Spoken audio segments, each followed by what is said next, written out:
আরও আরেকটা বিষয় হচ্ছে যে ঢাকা বিশ্ববিদ্যালয়ের অধ্যাপক যে আ আ আরিফিন সিদ্দিকী যে এই কথাটা বলছে এই মাদারচোদকে আমি ওনারে চিনি না।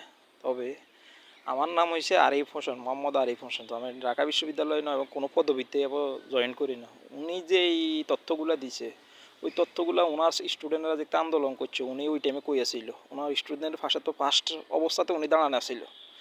আর যে দেশে বিসিএস এর প্রশ্ন সব প্রশ্ন ফাঁস হয়, ইস্যু তো হচ্ছে বিসিএস এর প্রশ্ন ফাঁস নিয়ে। বিসিএস বলতেছে আমাদের নিরপেক্ষ প্রতিষ্ঠান, এই প্রতিষ্ঠানের কোনো ওরা এই প্রতিষ্ঠানের কোনো আমাদের এই প্রতিষ্ঠানে কোনো প্রশ্ন ফাঁস না, কোনো দুই নম্বরই নেই। তাইলে ওই জায়গার ভিতরে এতটা বছর পর্যন্ত কেন প্রশ্ন আউট হয়ে আসছে, প্রশ্ন ফাঁস হয়ে আসছে। এবং এসপি ম্যাজিস্ট্রেট যাদের নিয়োগ দিচ্ছে এরা প্রশ্ন ফাঁসার। তাইলে দেশে অফিসার যারা এরাই চোর। তাইলে আমাদের চোর ছাড়া তো এই দেশে আমরা দেখি না। তাহলে ওই জায়গার ভিতরে ওনারা উনি এখন কি কেন কথা বলেন, ওনারা আমার মনে হয় জুতা দি পিডি এখন দরকার আছিল যে এখন ফালানের খোলা পাইনি। কারণ উনি কী অবস্থা এই অবস্থা থেকে দায়িত্ব পালন করে কোন অবস্থাতে।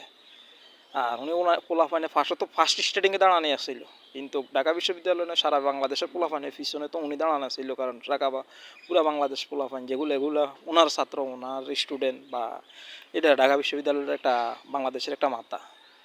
ওই হিসাবে বলা যায় আমার মনে হয় ওনারে ধরি এখন অ্যারেস্ট করি, ভালো করে ওনারে ভালো করে ওনার উপরে অত্যাচার ওনারে ভালো করে যে রিমান্ডে আনলে তখন আরও অনেক তথ্য বাইরে যাবে। তাইলে বোঝা যায় উনি সরকারের লগে লিয়াজু অনেক কিছুই উনি জানে, এই জন্য উনি আগে কথা বলেন।